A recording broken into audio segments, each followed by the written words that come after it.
Tonight's guest was ANC campaign manager for Nelson Mandela's election to the presidency of South Africa in 1994. As recently as 2 years ago, he was chief executive of PPC as one of the 27 former directors general who signed a letter calling for an inquiry into the allegations of state capture by the Gupta family. This is the MoneyMakers. I'm Bruce Whitfield. Tonight we are joined by the former PPC chief executive, and what seems like a lifetime ago, but it was just 30 million rand ago, Ketso Gordhan. He's now head of Africa for the CDC, or the Commonwealth Development Corporation. He joins me for a chat about life after the drama of the PPC boardroom. PPC now is a small cap. Yes. It's had a ratings downgrade. It's had a trading update this week, and it's trading below $10 a share. The day you and the board had your disagreement, it was trading at 34 rands. And you had a big stake in the company back then? And now. Unfortunately, you have the same size stake, but it's worth a lot less today. 70% less than when you left. Yeah.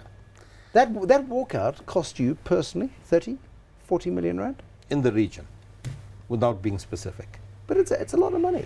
Yeah, listen, I think it was PPC was a great company, 123-year history, and I think what's happened to it is an absolute tragedy. Would it have been any different because had I think stayed? some of it would have been avoidable. Would it have been any different had you stayed? Had you stayed and Trifosa Romana, with whom you butted heads so spectacularly, and the chairman took her side, not yours, would it have been that different now? I think that the market would have dealt with the share differently had I remained. I think they had a reasonable amount of confidence in the management team.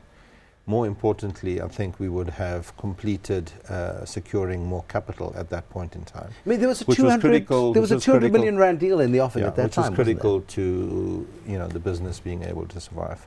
But that's water under the bridge, and we have moved on. Have you? Yes, absolutely. You're not counting your pennies? No, you can't. But you tied up a huge amount of capital in that business. No, I mean, I believe you betted your future on that business. I believed in the business, and I wanted to show full alignment with my fellow shareholders, which is why I did it. But didn't work out. That's life. So you win and some you lose. You did say at the time that you would stay invested, and the share price went down to 20. And you said, no, I'll stay invested. Now it's sitting below 10. At what point do you cut your losses? I mean, now there's no point doing anything now. So I'm just going to see out the ride and see what happens.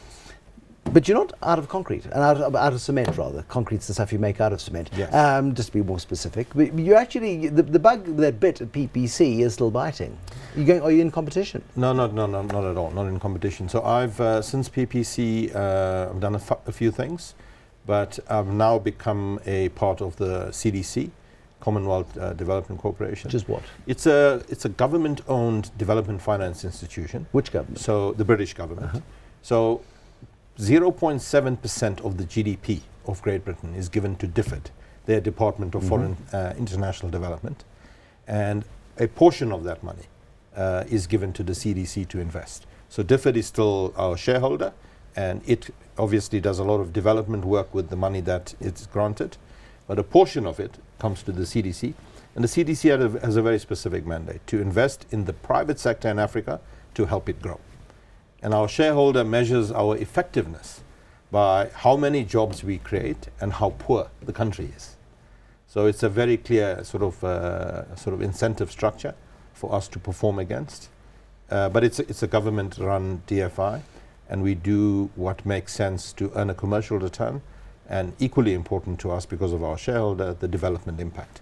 So one of the first deals I was part of implementing in CDC. I got there when it had already started, but I helped finish it off. Was to buy East Africa's second largest cement company, RT River Mining. And when was that?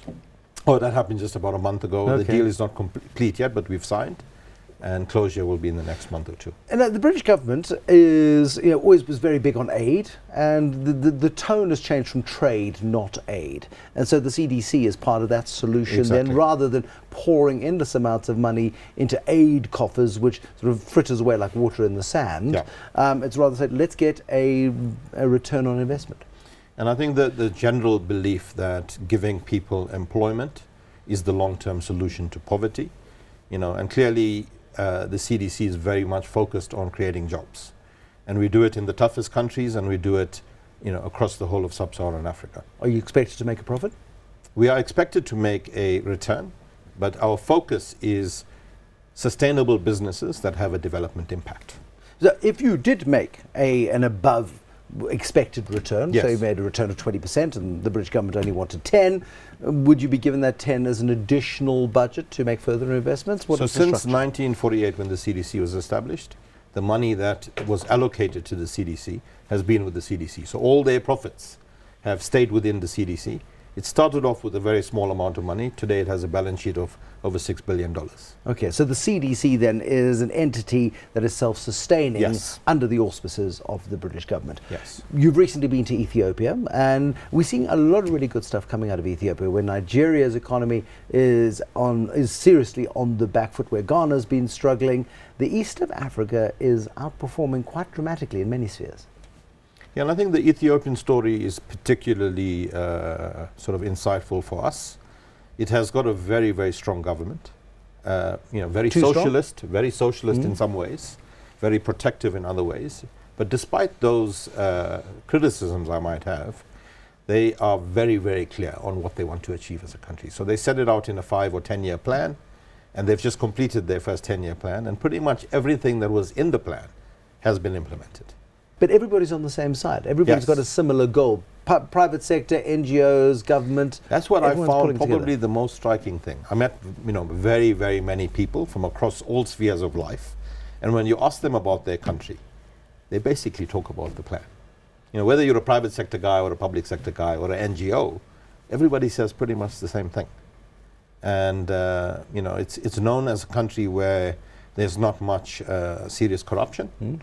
If your investment as a businessman is aligned to the government plan, they will assist you, and provide all sorts of benefits and facilitation, which makes you a successful business person in that context. Where else are you looking at CDC on this continent, where CDC there is growth? Yeah. I mean, you're looking at, you would be possibly crazy to be putting money into South Africa right now, because just there is that lack of clarity on South Africa's direction, as the ratings agencies are warning us. So the CDC wouldn't prioritize investing in South Africa, which is a middle-income country with lots of its own resources. So we are focused on the poorer parts of Africa, and we're a sector-based organization. So for example, we know energy is a huge constraint to growth across the continent. So we have created Global-Ec, which is the largest private energy company, just with 1,200 megawatts, but it is the largest private energy generator. And our mandate is basically to help it expand and develop new generation projects across the continent. So similarly, we have platforms in education, in health, in cement, in financial institutions. And our sort of focus is to try and get those successful organizations to be operating in as many countries as possible. How are you measuring your impact as CDC then? I think it's really, at the end of the day, it's the number of jobs we create and the number of sustainable businesses we create. And how's it going so far? How's it looking? The CDC track record, since 1948 is an incredible one. Pretty much wherever you go in Africa, people know the CDC. It was responsible for the first cement plant in Zambia. It was responsible for the first tea farm in some other country. So it has an incredibly proud track record. And what we are building on is really that old track record. But if you look at the money at your disposal and your ability then to apply that money, 5 years from now, how will you judge your personal success here in the CDC?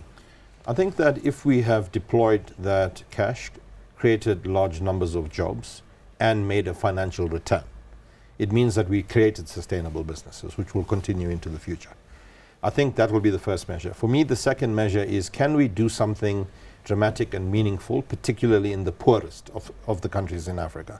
So I'm spending a lot of my time in Malawi. Malawi is the third poorest country on the continent. It has a GDP per capita of $220, which means on average, a person in Malawi lives on less than 50 US cents a day, on average. No, it's shocking. So it is, and it is a kind of country where if you worked very smartly and built the energy gap that needs to be built, you built irrigation schemes, because it's mainly an agricultural society. You helped it with some export activity. you could create a transformation story in a place like Malawi. But you're not losing touch with home either. You were one of 27 former directors general who wrote a letter to say, we really do have a problem as a country.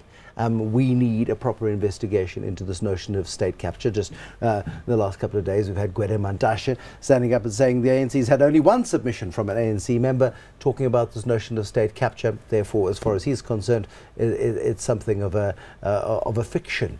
You guys took it seriously enough to stand up. I think that the former Director Generals have, in most cases, have a long and pretty proud history of contributing to the struggle against apartheid and then continuing their involvement in trying to transform government and make it an effective mechanism for addressing the ordinary people's basic needs.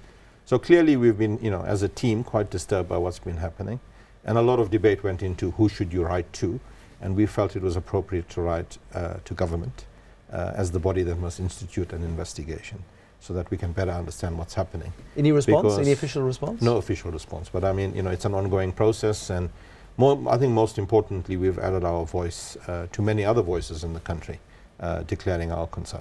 Have you had sort of private responses? People saying, "Well, thank goodness you've done it." Finally, people with a level of credibility. I think there's been a mixture of up. responses. I think clearly that's what the one response, and the other response is sour grapes. You're no But longer there. You're no longer there. You had your chance.